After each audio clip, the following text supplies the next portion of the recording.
Ayan, hello guys. Welcome back to another vlog. Welcome back everyone.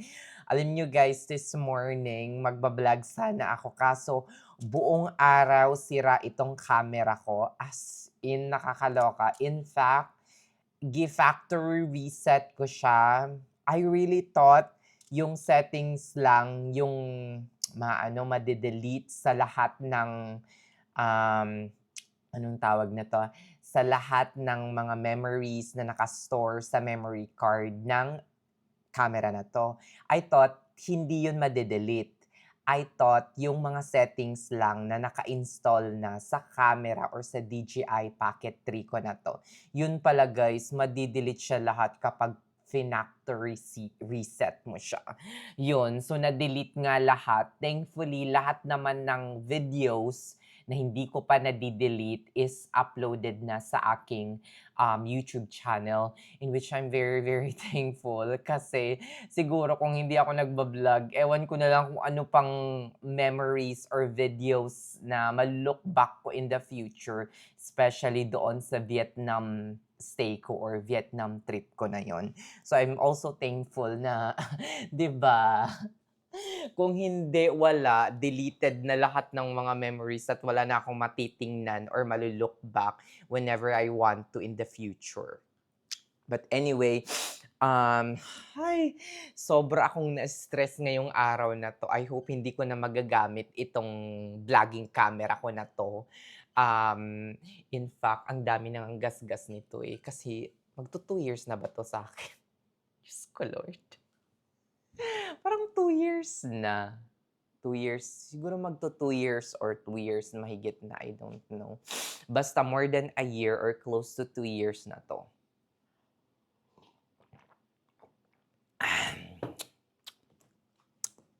So yun nga, nasabi ko sa inyo kahapon na sabihin ko sa inyo kung ano yung credit card na na-approve sa akin. So guys, marami na talaga akong credit card na na-open since I started here in the US. In fact, I only have two main company right now or two main banks na pinag-applyan ko ng credit card. Of course, yung pinakauna ko guys, on my way building a credit score is yung credit union, of course. Yun yung pinakauna kong credit card, which is credit card from the hospital credit union. Tapos, after nun, ang pinakauna ko is Chase Sapphire.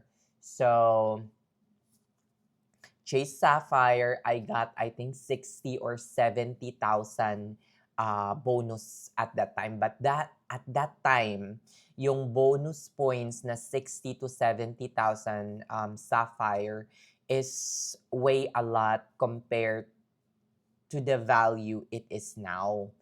Ang nangyayari kasi sa points industry, especially sa credit card games, guys, is that every year they increase the sign-up bonus, but they devaluate the points that you have. In short, the value that you have today for your points will never be the same value next year.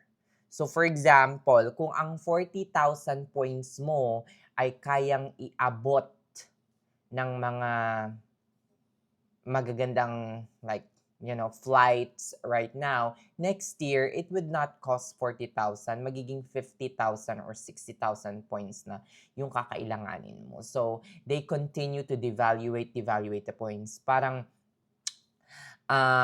pero tinataasan naman nila yung mga sign-up offer. That is why when you gain a points, use it as much as you can. Do not wait up until ma-devaluate yung points na yun or bumaba na yung value ng points na yan. Kasi parang ano rin yan, parang pera, bumababa yung value. Nakakaloka as in. So whenever I have points and whenever I get a chance to use it, I use it. 'Di ba? Kasi, for example, let me give you an example dati.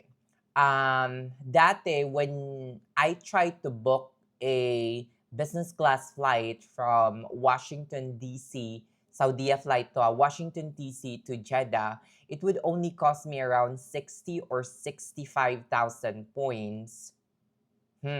60 to 65,000 points in order for me to book a one business class ticket and then pay around like siguro mga 40, 30, or $50. Ngayon, guys, hindi nyo nakakayanin. Nasa mga 80 to 90,000 points na. Dati ang Bangkok to Manila Saudi flight will only take you like 60, 65,000 points. Ngayon, almost 80,000 and kung minsan 90,000 points pa ang kailangan ninyo. So, they continue to devaluate the points that you have. So, if you have the chance to use it, use it. Diba?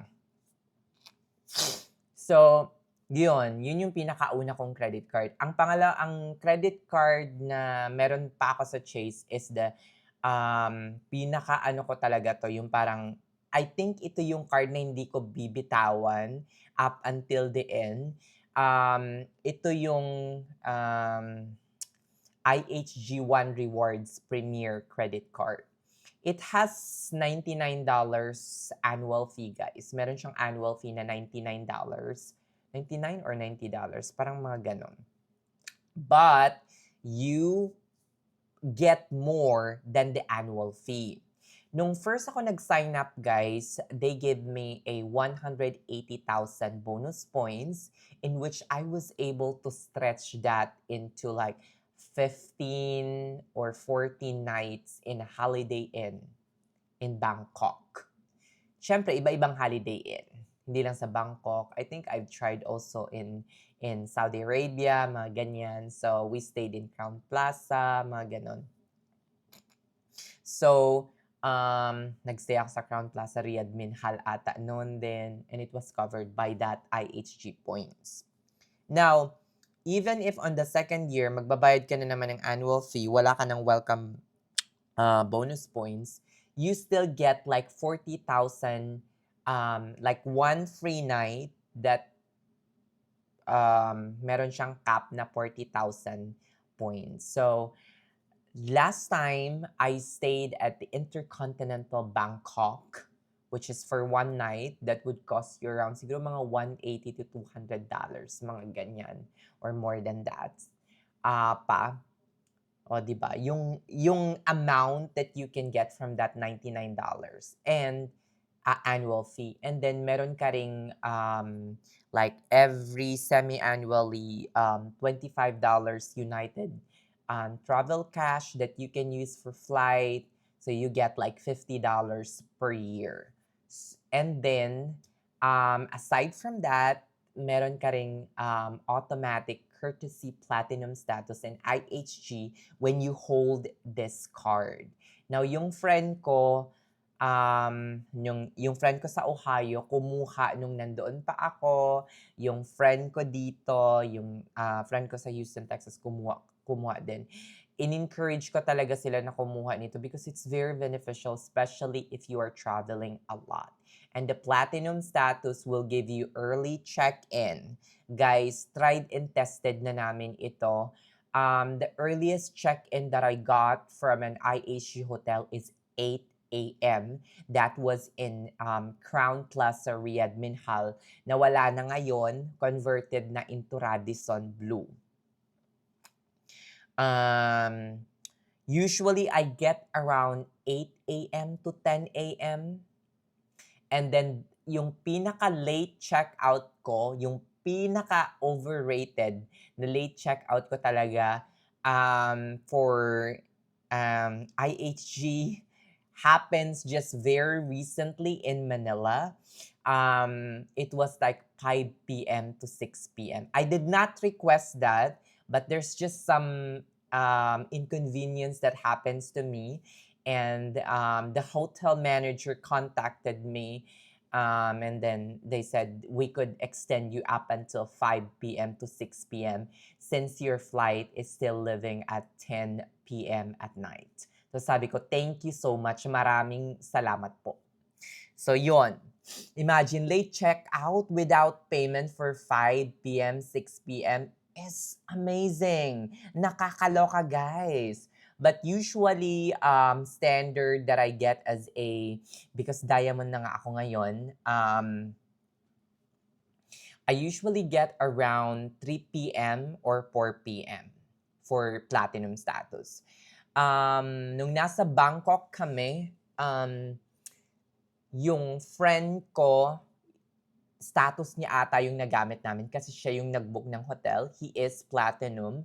And nag-ano kami, parang we were able, kasi early morning yung flight niya and yung flight ko gabi pa. Philippine Airlines bound to Manila and then connecting ako papuntang Zamboanga. I think I was able to extend up until 3 p.m. or 4 p.m., which is really nice. And then, nung nagkaproblema, ano ba yung nagkaproblema? Or, merong nagkaproblema, they extended even if hindi naman kasama sa privilege or benefits namin yung lounge access, they give us like lounge access.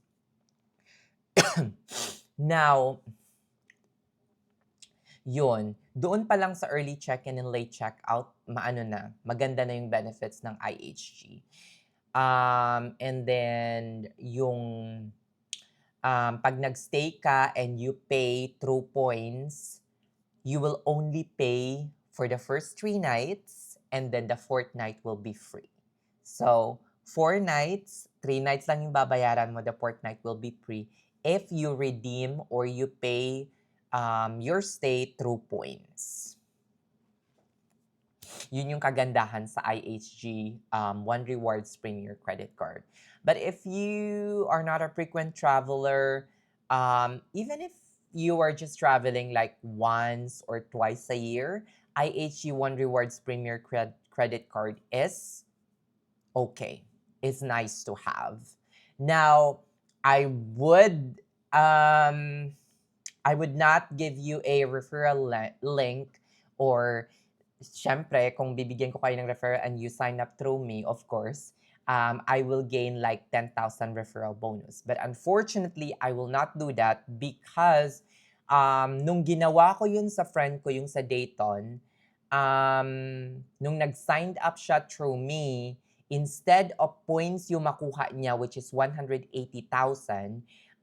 she got a 5 nights free instead of points. 5 nights or 4 nights. And each night has a cap of 40,000. So, hindi points yung nakuha niya. Instead, 5 nights free instead. So, maganda yon if you are very fond of staying in a very like mid-tier or a little bit of luxury hotel like Intercontinental. Kasi nga, you can stay in 5 nights or 4 nights or 3 nights in that kind or in that specific type of hotel. Kasi nga, mataas yung cap per night na pre-night mo. So, yung sa friend ko, supposedly magsa-sign up siya through me so that I will gain referral bonus which is 10,000 points, 10,000 IHG points. Sinabi ko sa kanya, wag. Kasi kung magsa-sign up ka through me, hindi mo makukuha yung points. Much better na points yung makuha mo, signed up on your own, which is 180,000 points yung makukuha mo and you can stretch that. Kasi ang gusto lang naman natin, hindi naman tayo nag-aano parang, most of us, we just want a nice, comfortable hotel like Holiday Inn Express, and you can stretch the 180,000 points into like 10, 12, or even 13 nights, up to 14 nights siguro, no? Sa 180,000, and that's a lot. 'Di ba? In fact, when I stayed, first time ko magstay as an IHG Platinum in Bangkok before, in Holiday Inn Bangkok Silom, I only paid like 40,000 points for 4 nights. O, diba? So, napaka powerful if you will pay through points. Now, let's reveal na kung ano yung new card na nakuha ko, guys. Ang new card na nakuha ko, wala pa actually siya dito. Kaka-approve lang sa akin last night. It is the United Explorer card. Nandoon na siya sa, nakita ko na siya sa aking Chase portal. Ayun. Let's see. Yeah. Itong IHG, oh my God, Shelak, guys. Ayan. I'm excited to use this because I will be gaining like around 60 or 70,000 United Explorer, ano to? United Explorer points. And there's no annual fee for the first year. For the second year, I'll be paying 150,000 points. But who knows if I will cancel this before my anniversary date. You know, days before my anniversary. Kunin lang natin yung welcome bonus point. Tulad ng ginawa ko sa hindi naman to illegal, guys, yung ginagawa kong ganito. Kasi before, I have Delta Gold. Delta Sky Miles Gold. I got, I think, 60 or 80,000 points with that. In fact, meron pa akong referral bonus kasi nag-sign up din yung kaibigan ko doon. It is like 60 to 80,000 Delta Sky. Dati ang 60 to 80,000 Sky Miles Gold in 2023 ay napaka bigat pa. Ngayon parang halos wala na lang kwenta. Nakakaloka. Anyway, and then before I reach the anniversary date, free yung first year na annual. So hindi ako nagbayad ng annual fee. For the second year, I decided to cancel it. I did cancel it, downgraded to a no annual fee card, which is the blue card. Dami ko ng blue card sa Delta, which is the blue card, guys. Legally, allowed. So, ginawa ko lang yung welcome bonus. And at the same time, yung hotel credit, which is, I think $100 na hotel credit. Ang kagandahan ng Delta Sky Miles Gold na yun, guys, whenever you have flights either domestically or internationally, you have one pre-check luggage. And believe me or not, it's very helpful because dito sa US, to be honest, ang pre-check bag or ang check bag is binabayaran. Except for international, I think. For domestic, binabayaran talaga, guys. Hindi yun kasama sa fare ninyo. Unless siguro kung naka-first class kayo. Kahit economy, flexible pa, or whatever yung fare type ninyo, basta naka-economy kayo, magbabayad kayo ng check bag. So, napakaganda na meron kayong airline-specific branded credit card because it gives you at least one pre-check bag. So, bakit ako kumuha ng United Explorer card, guys? Number one is at diniscontinue na yung Delta. Number one, guys, is hindi na masyadong prominent yung Delta dito. Hindi masyadong prominent yung Delta sa Houston. So, ang madami or massive yung flight dito na malapit sa akin na airport, which is IAH, ay United. United yung pinakamadami. So, sabi ko, matagal ko nang gustong kumuha nito, guys. Kaso, ilang beses din ako ni-deny nito.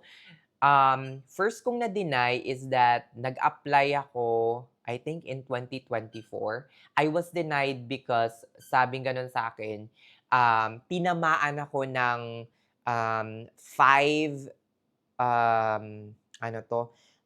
credit card rule in 24 months ng Chase. So, sa Chase kasi, guys, if you apply for a credit card, kung meron kayong active or 5 revolving credit card that was open within 24 months, okay, within 24 months na na-open yun, yung pang 6 ninyo na application, madi-deny at madi-deny. So, you need to wait up until na within the last 24 months, you only have like 4 or 3 na na-open na credit card in the last 24 months so that you will not be denied. So, na-denied nga ako nun. Just yung pang second, ewan ko parang credit frequent credit check, mga ganyan-ganyan. Tapos triny ko lang kagabi kasi nakita ko kasi parang sabi ko okey na siguro akong anong tawag dito, mag-apply kasi medyo tumaas-taas ngayon sabi ko yung, um, ano 'to, credit score naging ano siya parang sabihin ko na sa inyo 741. Dati kasi mga nasa 720, 730 lang ako kasi nga frequent yung pag-open ko ng credit card. So 741, so sabi ko mag-apply kaya ako, tapos instantly I got approved. Oh, 'di ba? After kong mag-click-click ng mga ganyan sabi ko, eto na yon. Tapos pangalawa guys, na bakit ko pinili yung United Explorer card aside from meron silang ano dito, is that meron silang hub dito sa Houston. Is that okay rin naman yung mga benefits so far. So for the first year, wala kang babayaran pero magagamit mo na yung mga credits. Like for example, meron silang $100 hotel credit through United. Merong 2 lounge pass that you can use for United na binibigay for year in which kanina pa lang guys, kaka-open ko lang kagabi. Kaninang mga bandang umaga, siguro mga 10 AM, it's already deposited in my United account.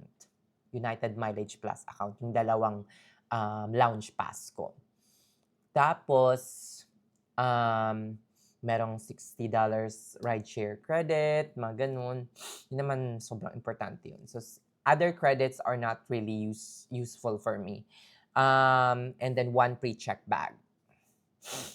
Pangalawa, kaya gusto kong mag-shift na sa United is because yun nga, hindi prominent yung Delta dito at mas gusto ko yung United. Mas gusto ko na ng mga direct flight, guys, kasi tumatanda na tayo. Napapagod na ako magpa-change, maglay-layover. 'Di ba? At saka puro Star Alliance ang nandito. ANA, Turkish Airlines, 'di ba? Eva Air, United, mga ganon. Air New Zealand. Puro mga Star Alliance, guys. So, I'm planning to shift from from SkyTeam Alliance to Star Alliance. So, next year, ang bala ko kasi I will status match my Delta Gold since next year meron pa akong Delta Gold starting July or August and ship to United. Hopefully, we will be able to get Premier Gold